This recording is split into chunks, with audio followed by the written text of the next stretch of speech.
Tama na siguro yun.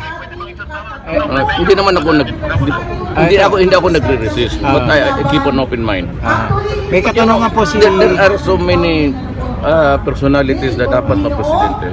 You can have Miriam Defensor. Pag siya tumakbo, sabihin ko sa tama yan. We will support you. I will support you. Then there's Grace Po and my good friend Maruca. Ang problema kung karapat-dapat ba tayo even tumakbo.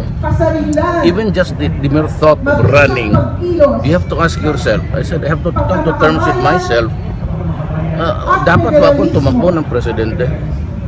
At kung maging presidente ako ng bayan, kaya ko ba? That's a problem.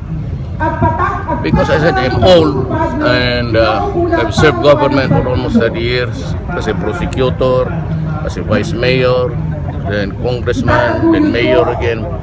I would have served Davao City for 22 years as mayor. Siguro tama na yun. Let others take over.